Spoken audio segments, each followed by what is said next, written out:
बोली वृंदावन बिहारी लाल की जय। आप सभी का हमारे YouTube चैनल में स्वागत है। और आज अति विशेष चीज आज हम आपको बताने जा रहे हैं जो कि शास्त्र सम्मत है। और यह है कार्तिक माह के अंतिम 5 दिन, जिस दौरान भीष्म पंचक भी होता है। और पूरे माह अगर आपने कार्तिक में स्नान नहीं किया, प्रभु की आराधना अर्चन नहीं कर पाए, अगर केवल आप यह 5 दिन केवल 5 कार्य आपको करना है, और अगर आप यह कर लेते हैं तो आपको संपूर्ण कार्तिक माह का भी पुण्य के फल की प्राप्ति होती है और कोटि गुना, 1000 गुना आपको फल प्राप्त हो जाता है। तो कार्तिक माह के यह 5 दिवस कौन से हैं? एकादशी, हरि प्रबोधिनी एकादशी, देव उठनी एकादशी से द्वादशी, फिर प्रदोष, फिर वैकुंठ चतुर्दशी और फिर पूर्णिमा।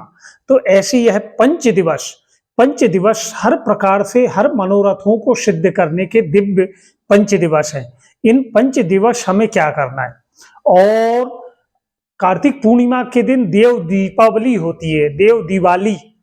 तो जिस तरह आपने दीपावली के दिन, अमावस्या के दिन अपने घर में पूजन अर्चन किया, उससे कहीं अधिक आपको देव दीपावली के दिन अगर आप पूजन अर्चन करते हैं तो देवता गण बड़े हर्षित हो जाते हैं। तो यह कार्तिक मास के यह पंचम दिवस, 5 दिवस आपको केवल 5 कार्य करना है। क्या करना है?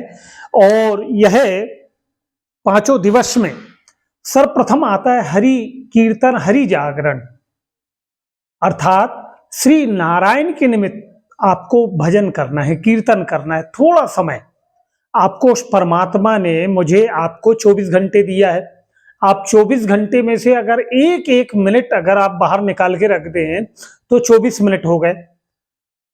24 मिनट तो आप उस परमात्मा को नहीं दे पा रहे हैं, तो चलो 14 मिनट और आप अपने पास रख लो। कम से कम 10 मिनट आपको इन 5 कार्य करने के लिए लगना है।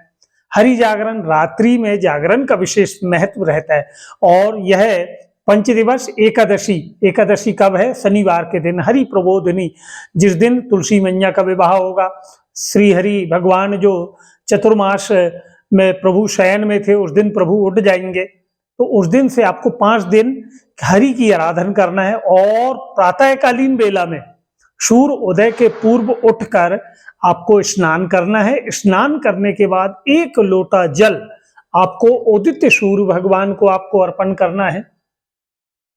और सूर्य भगवान को हम जब अर्पण करते हैं तो सूर्य में जो ऊर्जा है, जो एनर्जी है, वही एनर्जी हमारे शरीर में भी क्रिएट होती है और हमारे सोचे हुए कार्य सब गतिशील होते हैं। हमारे दोनों भ्रगुटी के मध्य में जो आज्ञा चक्र है वह गतिशील होता है। हम जो लक्ष्य को लेकर चलते हैं उसमें हमें सफलता प्राप्त होती है। तो आपने पूरे माह यह नियम नहीं कर पाए तो कम से कम 5 दिवस तो आपको करना ही अवश्य ही करना होगा। तो प्रातः के समय स्नान, फिर सूर्य भगवान को जल और हरि नाम कीर्तन आप प्रातः करें। और रात्रि में तो विशेष जागरण का महत्व आता है। जैसे एकादशी के दिन भी कम से कम जागरण में मध्य रात्रि तक आप किसी भी रूप से हरि नाम कीर्तन करें, श्रवण करें, तो प्रभु बड़े प्रसन्न होते। अब तीसरा कार्य, पहला कार्य तो हो गया आपका कि हरि कीर्तन, हरि जागरण। दूसरा, प्रातः स्नान आपने कर लिया, स्नान के बाद आपने सूर्य भगवान को भी जल अर्पण कर दिया। अब तीसरा कार्य आता है तुलसी सेवा। कार्तिक के इस माह में तुलसी मैया की अद्भुत महिमा होती है और तुलसी विवाह भी होता है। तो एकादशी के दिन तुलसी के पास आपको दीपदान करना है, परिक्रमा करना है बड़े भाव से। और तुलसी, हम द्वादशी के दिन तुलसी का रोपण भी, आप तुलसी का पौधा भी किसी मंदिर में भी आप दान कर सकते हैं, वहां लगा सकते हैं, सुरक्षित स्थान पर, साफ सुथरे स्थान पर। तुलसी सेवा का अत्यधिक महत्व है। और दीपदान, कार्तिक माह में श्री हरि नारायण ने कहा है कि तुम्हारे द्वारा तुमने कैसी पूजन करी, किस मंत्रों से, किस शास्त्र से, किस विधि से, किस विधान से, मैं यह कदापि जानना नहीं चाहता हूं। अगर तुम बड़े भक्ति भाव से, सहज भाव से, सरल भाव से कार्तिक मास में केवल मुझे तुमने दीप दान कर दिया, तो कार्तिक मास है दीप दानम संपूर्ण फल प्रदाति, यानी आपको प्राप्त हो जाता है कार्तिक मास में अगर आप दीप दान करते हैं तो। श्री हरि नारायण कहते हैं कि तुमने कैसे मंत्रों का उच्चारण किया, कैसे शास्त्रों का पाठ किया, कैसे आपका मन लगा क्या नहीं लगा, लेकिन जब आप दीप दान करते पूरे भाव के साथ में तो श्री हरि बड़े प्रसन्न हो जाते। तो कार्तिक के माह में पूरे माह आपने दीपदान ना भी किया हो तो यह पंचम दिवस एकादशी से कार्तिक पूर्णिमा तक, देव दीपावली तक आपको दीपदान करना है। अब दीपदान आप प्रातः कर सकते हैं, संध्या के समय कर सकते हैं। किस किस स्थान पर करना है? तो सर्वप्रथम तो आपका जो पूजन का स्थान आपके घर का है वहां आप करें, फिर तुलसी के वृक्ष के पास करें, फिर देवताओं के निमित्त अंतरिक्ष यानी छत पर आप एक दीपक बनाकर रख दें, और फिर किसी शिवालय में शिव जी के द्वार पर, श्री हरि के लक्ष्मी नारायण का मंदिर हो तो उनके द्वार पर, राम जी का मंदिर हो या फिर भगवती का मंदिर हो, देवालय में, शिवालय में, वहां फिर पीपल वृक्ष के पास, आंवले के वृक्ष के पास, बट वृक्ष के पास, शमी वृक्ष के पास, बेल वृक्ष के पास, यह जो हमारे पूज्य वृक्ष हैं जिनमें देवताओं का निवास है, वहां अगर हम दीपक प्रज्वलित करके दीप दान करते हैं तो भगवान बड़े प्रसन्न होते हैं। गौशाला में जहां गाय बंध रही हो वहां पर भी आप दीप दान करें तो गाय बड़ी, गौ माता की कृपा हम पर होती है। अन्नपूर्णा रसोई गृह में भी आप एक दीप दान करें अन्नपूर्णा मैया के निमित्त, और बड़े भाव के साथ में, भक्ति श्रद्धा के साथ में। अब इसमें आता है कार्तिक पूर्णिमा, पंचम दिवस की हम बात करें तो कार्तिक पूर्णिमा के दिन भी श्री सत्यदेव, श्री सत्यनारायण भगवान के निमित्त आप श्री हरि विष्णु जी का पूजन अर्चन करें, उनका अभिषेक करें। इसी दिन भगवान ने मत्स्य अवतार भी लिया है कार्तिक पूर्णिमा के दिन, तो इस दिन भी नदी सरोवर, आप अगर गंगा जी के तट में आपका निवास हो तो आप बड़े भाग्यशाली, नर्मदा जी के तट पर, यमुना जी के, जहां आप, अगर आपके नगर में कोई तालाब हो, सरोवर हो तो वहां भी आप गंगा मैया का मन में ध्यान करते हुए वहां आप दीपदान कर सकते हैं। अगर ऐसी कोई सुविधा ना हो तो घर पर ही एक पात्र में थोड़ा सा पहले गंगा जल या नर्मदा जल डाल लें और फिर जल भर लें, और उस गंगा मैया, नर्मदा मैया का मन में ध्यान करते हुए, माता मैं आपके निमित्त यहाँ दीपदान कर रहा हूँ, आप इस दीपदान को स्वीकार करें। आप 5 दीपक बनाकर अर्पण करें तो गंगा मैया की बड़ी प्रसन्नता होती है।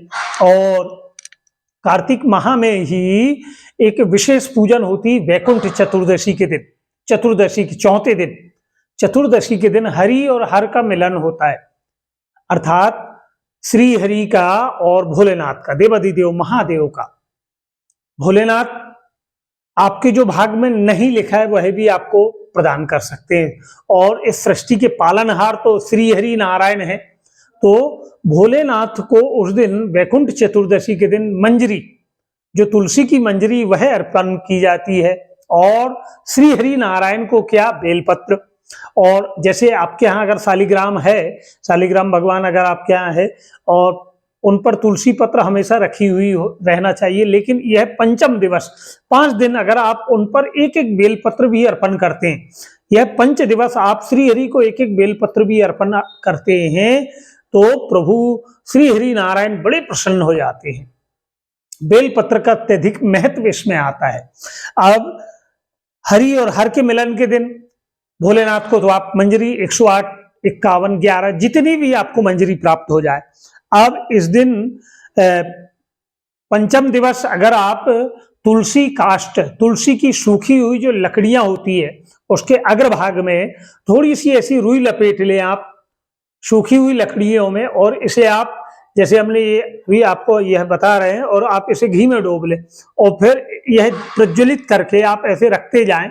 एक पात्र में कुछ गेहूं भर लें और उसमें आप इनको ऐसी फंसा दें, 11 जला लें। तुलसी काष्ठ से प्रभु की सेवा करना, या किसी पात्र में घी भर लें या तिल का तेल भर लें और ये इन काष्ठों को रख लें आप और प्रज्वलित कर लें।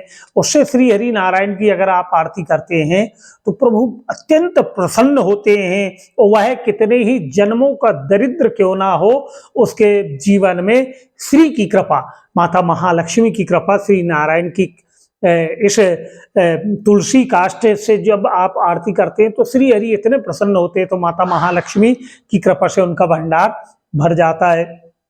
अब हम बात करें कार्तिक पूर्णिमा, जो कि है 5 तारीख को। 5 तारीख बुधवार के दिन कार्तिक पूर्णिमा है। 1 तारीख शनिवार के दिन देव उठनी, देव प्रबोधनी एकादशी है। अभी बहुत से लोग आप तक अभी वीडियो शायद पहुंचे भी होंगे कि आप 2 तारीख को भी एकादशी का पूजन करें। तो एकादशी जो है 1 तारीख ही की है, शनिवार के दिन। शनिवार के दिन बड़े भाव के साथ में आप तुलसी विवाह करें, क्योंकि 2 तारीख को रविवार भी है, उस दिन आप तुलसी का पूजन, तुलसी का स्पर्श कैसे करेंगे। 3 तारीख को जो है प्रदोष है और सोम प्रदोष है, तो सोम प्रदोष के दिन भी श्री देवाधिदेव महादेव का, भोलेनाथ का पूजन अनंत फलदायी है, तो उस दिन भी आप शिवालय में दीपदान कर सकते हैं। 4 तारीख को वैकुंठ चतुर्दशी रहेगी, उस दिन हरि और हर का मिलन है। और 5 तारीख 5 नवंबर की हम बात करें तो इस दिन तो कार्तिक पूर्णिमा है। तो यह पंचम दिवस और 5 दिनों में आपको यह 5 कार्य अवश्य ही करना है। एक बार क्या, जागरण, हरि कीर्तन और प्रातः स्नान, सूर्य उदय के पूर्व में स्नान कर लें। उदित सूर्य को 1 लोटा जल आप अवश्य अर्पण करें। और फिर तुलसी की सेवा आपको करना है, परिक्रमा करना है, 11 परिक्रमा करना है, 21 करना है, जितनी आप सहजता पूर्वक कर पाए। दीपदान दीपदान का भी अत्यधिक महत्व है, हमने आपको अभी आगे बतलाया है। और कार्तिक पूर्णिमा में एक बेलपत्र आप शालिग्राम जी को अवश्य अर्पण करें। नारायण, श्री हरि भगवान विष्णु को भी आप पंचम दिवस अवश्य अर्पण करें। और कार्तिक पूर्णिमा के दिन तो आप विधि पूर्वक पूजन अर्चन करेंगे। यह दिव्य जानकारी आप और लोगों तक भी अवश्य भेजें। आपने अगर हमारे चैनल को सब्सक्राइब नहीं किया है तो आप इसे सब्सक्राइब करें, और कमेंट बॉक्स में आके आप अगर हमसे कुछ पूछना चाहें, कोई जानकारी चाहें, तो आप हमसे जुड़ सकते हैं। और यह दिव्य जानकारी और लोगों तक भेजने पर भी प्रभु की मंगलमय कृपा पर बनी रहे। जय श्री नारायण। बोलिए वृंदावन बिहारी लाल की जय।